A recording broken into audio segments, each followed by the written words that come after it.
कालच्या PYQ व्हिडिओमध्ये आपण 21 क्वेश्चन सॉल्व केले होते. आज आपण पुढचे म्हणजेच 22 पासून पुढचे सॉल्व करूयात. जर का कालचा व्हिडिओ कोणी बघितला नसेल तर तो बघून घ्या. मी पहिले 21 क्वेश्चन आपण कसे सॉल्व करू शकलो असतो पेपरमध्ये तर ते सांगितलेलं आहे. आपण क्वेश्चन नंबर 22 बघू. 1990 नंतर सामाजिक चळवळींमध्ये वाढ झाली, त्याला खालीलपैकी कोणता घटक कारणीभूत नाही? त्यांनी विचारले की कोणता घटक कारणीभूत नाही. आपण ऑप्शन्स बघूयात. पहिलं ते म्हणजे जागतिकीकरणामुळे नवीन संधी उपलब्ध झाल्या आणि विविध क्षेत्रात विकास झाला. हे बरोबर आहे, हे घटक कारणीभूत आहे. आर्थिक आणि सामाजिक असमानता यात वाढ झाली, त्यामुळे या सर्वांना विरोध करण्याची आवश्यकता निर्माण झाली आणि ही आवश्यकता निर्माण झाली त्याच्यामुळेच काय झालं तर 1990 नंतर सामाजिक चळवळींमध्ये वाढ झालेली आहे. तिसरे जागतिकीकरण विरोधी, भांडवलशाही विरोधी किंवा जागतिक न्यायासाठी होणाऱ्या चळवळींचा समावेश होऊ लागला. बरोबर आहे, चळवळींचा समावेश होतोय म्हणजे चळवळींमध्ये वाढ होतीये. चौथं काय, 1990 नंतर निर्णय प्रक्रियेत लोकांचा कमी सहभाग, केंद्रीकरण प्रवृत्तीवर भर दिला. 1990 मध्ये आपण काय केलं होतं तर LPG धोरण आणलं होतं. आपण इकॉनॉमिक्समध्ये बघतो की LPG धोरण त्यांनी काय केलं होतं, केंद्रीकरण केलं होतं का तर नाही, आपण विकेंद्रीकरण केलं होतं. त्या प्रवृत्तीवर भर दिला होता. आणि मला सांगा की निर्णय प्रक्रियेत लोकांचा कमी सहभाग, जर का लोकांचा कमी सहभाग तर असेल तर सामाजिक चळवळींमध्ये वाढ होईल का? नाही होणार. त्याच्यामुळं हा घटक कारणीभूत नाही आहे. तर क्वेश्चन नंबर 22चा आन्सर आहे डी. क्वेश्चन नंबर 23 बघूयात. संयुक्त राष्ट्रसंघाने महिला दशक कधी जाहीर केले? मला सांगा की जरी आपल्याला ह्या क्वेश्चनमधलं महिला दशक माहीत नसेल तर आपल्याला माहिती आहे की दशक कितीने बनतं, 10 इयर्स मिळून बनतं. आता मला सांगा की इथे 10 इयर्स कुठे होत आहेत? 1976 ते 1985 मध्ये होत आहेत का 1975 1985 मध्ये होत आहेत? तर हे होत आहेत 1976 ते 1985 मध्ये. जरी आपल्याला माहीत नसतं आणि यातले A आणि B हा जवळजवळचा पर्याय बरोबर आहे तर याच्यातलाच आन्सर असण्याची शक्यता जास्त होती. तर फक्त आपल्याला हे बघायचं होतं की कुठे दशक कंप्लीट होतं आहे. मी पेपरमध्ये मी स्वतःने सुद्धा ही चूक केली की मी हे बघितलं नाही की 76 ते 85 मध्ये दशक होतं आहे की 75 ते 85 मध्ये होते. मी पेपरमध्ये हे आन्सर मार्क करून आले B, पण त्याचा आन्सर आहे A. ह्या ज्या सिली मिस्टेक आहेत की आन्सर आपल्याला माहीत असतं आणि तिथे समोरच असतं पण आपण व्यवस्थित त्या टाईममध्ये कमी टाईम असल्यामुळे आपण नीट विचार करत नाही आणि त्याच्यामुळे या गोष्टी आपल्याकडनं घडून येतात आणि आन्सर आपलं चुकतं. क्वेश्चन नंबर 24 बघूयात. व्हेनेझुएला येथे 2015ला नामची कितवी परिषद भरली होती? आपण सगळ्या परिषदा पाठ तर नाही करू शकत. असे जे काही क्वेश्चन येतातच काही क्वेश्चन पेपरमध्ये असे, तर आपल्याला याचा आन्सर तुक्का लावून किंवा बाबा तुम्ही काहीतरी विचार करून याचा आन्सर सॉल्व करू शकता. याचा आन्सर आहे A. क्वेश्चन नंबर 25 काय, ब्लू इकॉनॉमी. ब्लू इकॉनॉमी या वर्डवरून आपल्याला समजतं आहे की याचा आन्सर असणार आहे समुद्र किंवा मरीन. क्वेश्चन नंबर 26 बघूयात. स्टार वॉर या कार्यक्रमाची घोषणा करणारे अमेरिकेचे राष्ट्राध्यक्ष कोण आहेत? स्टार वॉर हा जो क्वेश्चन आहे तो नेटला आधी येऊन गेलेला आहे. मी तुम्हाला आधी पण सांगितलं आहे की आपण नेट आणि सेटचे जे PYQ आहेत ते आपले पाठच असले पाहिजेत. याचं मला एक्झाममध्ये आन्सर नव्हतं आलं पण याचा आन्सर आहे रेगन. 27वा क्वेश्चन. विधान 1 आहे, आंतरराष्ट्रीय राजकारणातील मुख्य मुद्दा म्हणजे जागतिकीकरणामुळे उद्भवलेल्या समस्यांचे निराकरण करण्यात जागतिक राजकीय व्यवस्थेची असमर्थता. आणि त्याचं कारण काय दिलं आहे तर वेस्टफेलिया प्रणाली दीर्घकालीन उद्दिष्टे पूर्ण करण्यात अयशस्वी ठरली आहे. आता मला सांगा की या दोघांचे एकमेकांसोबत काही संबंध लागतोय का तर या दोघांचं तुम्ही व्यवस्थित वाचलं तर एकमेकांसोबत संबंध नाही आहेत, दोन्हीसुद्धा बरोबर आहेत, पण आर हे एचे योग्य स्पष्टीकरण नाही, तर याचा आन्सर आहे बी. 28वा क्वेश्चन बघूयात आपण. उत्तर दक्षिण संवादाच्या परिषदा काळक्रमानुसार सांगा.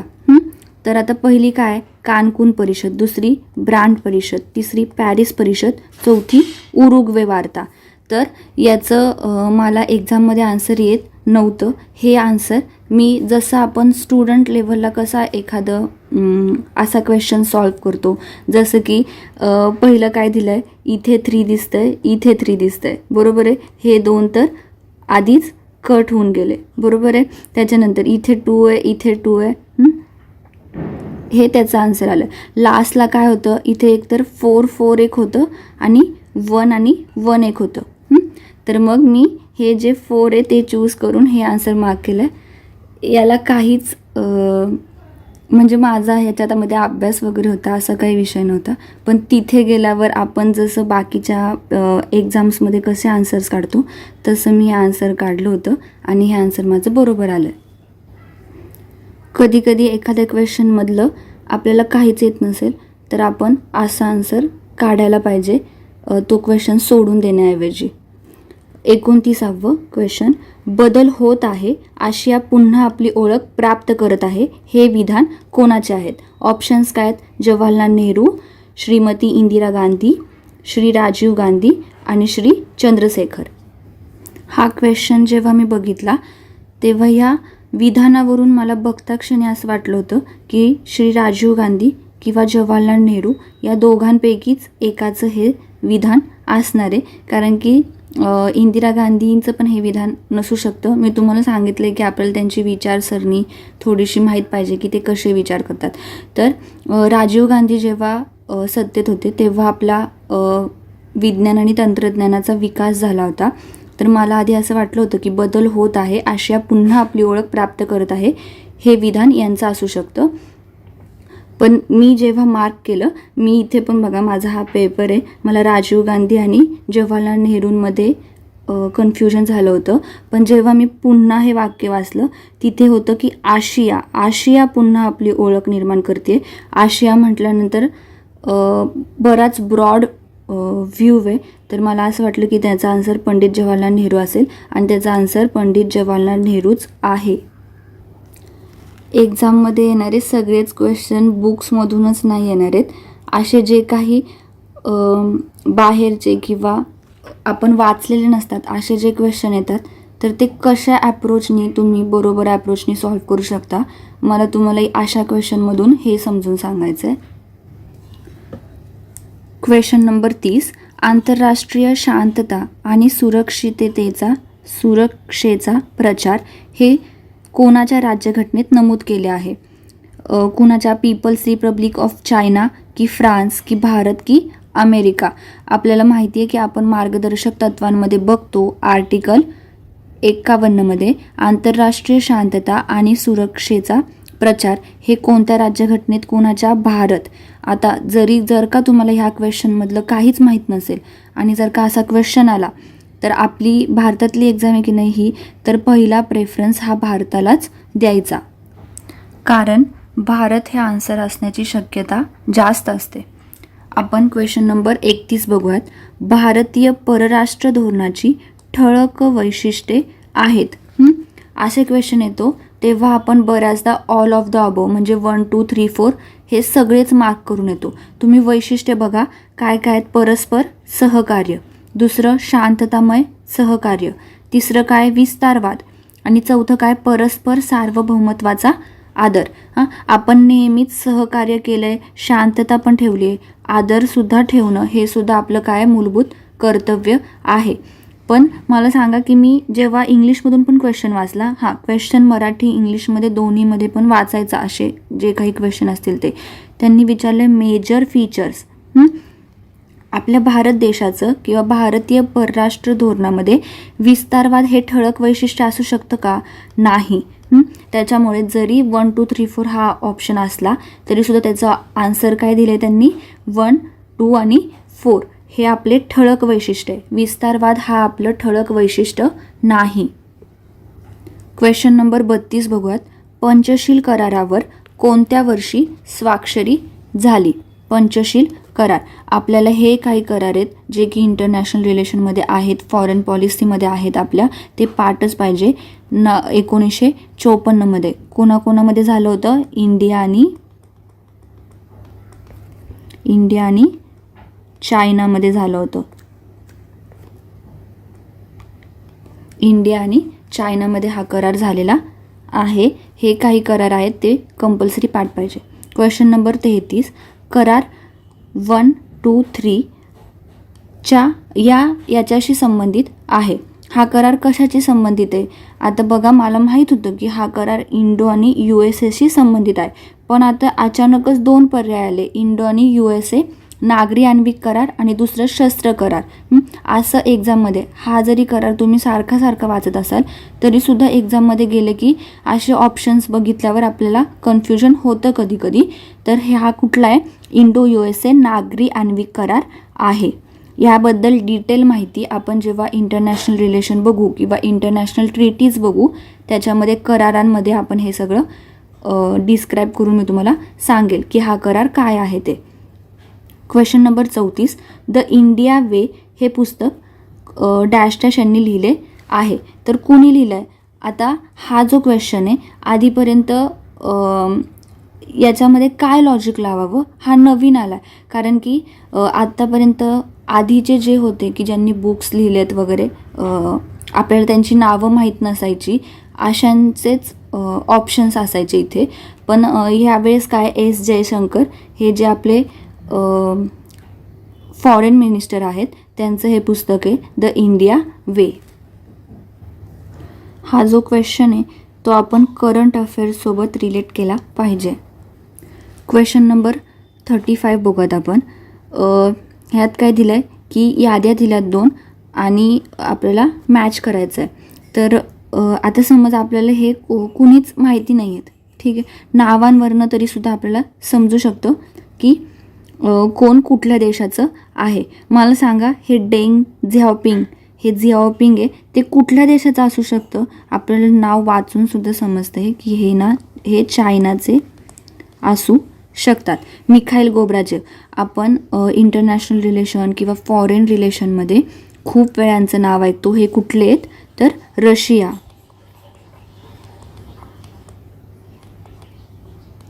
रशिया, बरोबर आहे. Harry Truman. आता राहिलेत कुठले 2 देश?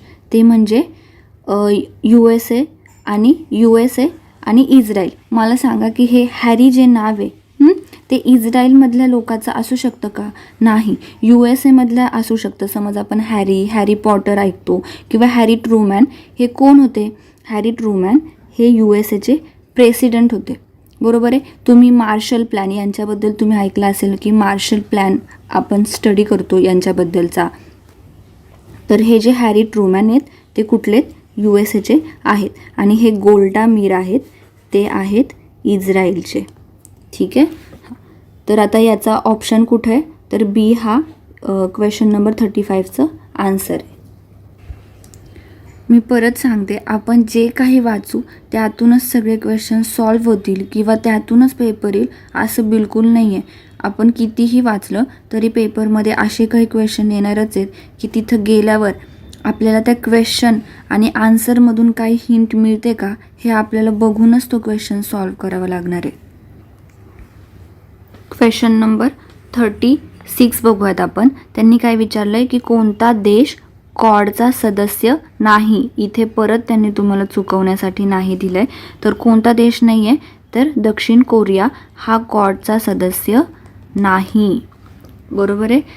37 क्वेश्चन बघूयात आपण. 37वा क्वेश्चन. UN मध्ये भारताच्या भूमिकेबाबत चुकीचं विधान निवडायचं आहे भारताच्या भूमिकेबाबत, बरोबर आहे. पहिलं काय? मानवाधिकाराच्या संरक्षणासाठी संयुक्त राष्ट्रांच्या प्रयत्नांचा भारत खंबीर समर्थक आहे. हे एक नॉर्मल जनरल सेंटेन्स आहे की काय? तर संरक्षणासाठी नेहमीच भारत उभा राहिला आहे, बरोबर आहे. दुसरं त्यांनी काय सांगितलं आहे, शांतता अभियानांना भारताने सक्रिय पाठिंबा दिला आहे, बरोबर आहे. आणि तिसरं काय सांगितलं आहे, निशस्त्रीकरण आणि चौथं काय सांगितलं आहे, निशस्त्रीकरण आणि शस्त्रास्त्र नियंत्रणासाठी सुद्धा भारताने नेहमी सकारात्मक भूमिका बजावली. हे काय आहेत, हे आपल्याला पटणारे काही जनरल सेंटेन्सेस आहेत, ठीक आहे. म्हणजे हे बरोबरसुद्धा असू शकतात. पण यांनी काय दिलं आहे, भारत हा UNDPचा सर्वात मोठा देणगीदार आहे. इथं काय झालं, हे जनरल सेंटेन्स आहे का, नाही. इथं त्यांनी स्पेसिफिक दिलं आहे की तो सर्वात मोठा देणगीदार आहे का भारत कुठे सर्वात मोठा देणगीदार नाही आहे भारत. त्याच्यामुळे हे सेंटेन्स चुकीचं विधान होऊ शकतं भारताच्या भूमिकेबाबत. हे तिन्ही बरोबर आहेत. याचा अर्थ उरलं काय, सी. तर 37व्याचा आन्सर आहे सी. भारत हा UNDPचा सर्वात मोठा देणगीदार नाही आहे. त्यांनी इथे आहे दिले तर नाही आहे, ठीक आहे. 36वा क्वेश्चन स्टार्ट करूयात. भारताने स्वीकारलेला पहिला अण्वस्त्र नियंत्रण उपाय म्हणजे, बरोबर आहे. आता तुम्ही जर का ऑप्शन्स बघितले तर इंग्लिशमधून जरी बघितले तरी मी तुम्हाला मला सांगा की SALT I हा इंडियाचा ह्या SALT I ट्रीटीमध्ये काहीतरी संबंध आहे का, नाही. तुम्हाला पहिल्यांदा समजलं पाहिजे की हे कुणामध्ये झालं आहे, USS आणि USSRमध्ये झालं आहे. म्हणजे रशिया आणि USA ही ट्रीटी झाली. हे तर आन्सर नक्कीच नसणार आहे. हां, त्याच्यानंतर मला सांगा की थोडं हे PTBT आणि CTBT तुम्हाला थोडं जवळजवळचं वाटतं आहे का, वाटतंय, बरोबर आहे. त्यांनी काय विचारलं आहे, पहिला अण्वस्त्र नियंत्रण उपाय. पहिला म्हणजे मला याच्यातलं सगळ्यात पहिलं कुठलं आहे, 1963, 1967 की 1995. तर पहिला काय, 1965. जेव्हा आपण ह्या ज्या काही ट्रीटीज करतो तेव्हा सगळीकडेच असं आहे की इंडियानी साईन केलेली नाही आहे किंवा इंडियानी ॲक्सेप्ट केलेलं नाही आहे. पण ही जी PTBT ऑफ 1965 ही जी काही ट्रीटी आहे तर त्यावर इंडिया ॲक्सेप्टेड, ही ट्रीटी आहे ती इंडियाने ॲक्सेप्ट केलेली आहे. 39वा क्वेश्चन. न्यू डेव्हलपमेंट बँक कोणत्या संघटनेच्या अंतर्गत स्थापन करण्यात आली आहे. आपल्याला माहिती आहे की ही न्यू डेव्हलपमेंट बँक ही ब्रिक्स या संघटनेच्या अंतर्गत स्थापन करण्यात आलेली आहे. मला तुम्हाला 38 क्वेश्चनबद्दल हे सांगायचं आहे की हे जे PTBT आणि हे जे CTBT आहे हे थोडंसं सिमिलर वाटतं आहे की नाही. तर आपण एक्झामिनरचा जर का दृष्टीने विचार केला तर त्यालासुद्धा असंच अपेक्षित असणार आहे की मुलांना PTBT आणि CTBTमध्ये कन्फ्युजन झालं पाहिजे. तर आपण त्याच्या दृष्टीने विचार करून आपल्याला समजलं पाहिजे की या दोघातलंच काहीतरी आन्सर असणार आहे. आणि जर का पहिला अण्वस्त्र नियंत्रण उपाय असेल तर तो लवकर झालेला म्हणजे आधी झालेला असेल तर याचा अर्थ 1963 याचं आन्सर असू शकतं आणि तेच आन्सर आहे. 40वा क्वेश्चन बघूयात. काय विचारलं आहे त्यांनी, एशियानचे पूर्ण रूप काय. आता या क्वेश्चनमध्ये मी तुम्हाला काय सांगत असते की इंग्लिशमधून पण क्वेश्चन वाचायचा. तर या क्वेश्चनमध्ये जर का तुम्ही इंग्लिशमधून बघितलं तर इंग्लिशमधून उलट बरोबर दिलं आहे त्यांनी. इथं आपल्याला समजणार नाही की साऊथ आहे, ईस्ट आहे, एशियान आहे, काय आहे ते मध्ये. आता बघा, Asian association of south, E काय ईस्ट, ए काय आशियान नेशन्स. आन्सर काय ए. कधी कधी अशा क्वेश्चन्समध्ये दोन्हीमध्ये एकदा कन्फर्म करून बघायचं की आन्सर बरोबर आहे का. काही वेळेस इंग्लिश क्वेश्चनमधून आन्सर्स लवकरसुद्धा सुटतात आपले. क्वेश्चन नंबर 41 बघूयात. भारतामध्ये जबाबदार शासनाची हळूहळू ओळख करून देणे हे ब्रिटिश सरकारचे उद्दिष्ट आहे. हे खालीलपैकी कोणत्या कायद्याद्वारे प्रथमच घोषित केले. बरोबर आहे. तर याचं जर का आपण अभ्यास केलेला असेल तर त्यांनी काय विचारलं आहे, कोणत्या कायद्याद्वारे प्रथमच घोषित केले. बरोबर आहे. तर 1935चा कायदा प्रथमच, आधीसुद्धा ॲक्ट आलेत आणि त्याच्यामध्ये सुद्धा आपण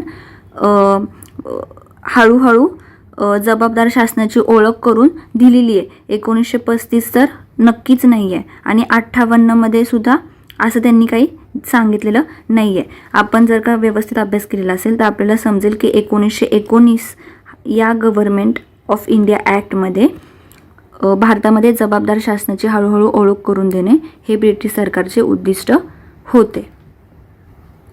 बऱ्याच क्वेश्चनचे आन्सर्स तुम्हाला क्वेश्चन व्यवस्थित वाचून त्यांनी काय विचारलंय हे समजून घेऊन सुद्धा सापडू शकतं. जरी तुम्हाला कन्फ्युजन होत असेल किंवा तो क्वेश्चन येत नसेल तरीसुद्धा आपण आन्सर काढू शकतो. आपला क्वेश्चन वाचण्याचा जो ॲप्रोच आहे त्याला आपण केलेल्या अभ्यासाची जोड देऊन क्वेश्चन व्यवस्थित सॉल्व करायचा. या सिरीजमध्ये आपण इथेच थांबू. याचा पुढचा पार्टमध्ये पुढचे क्वेश्चन बघूयात.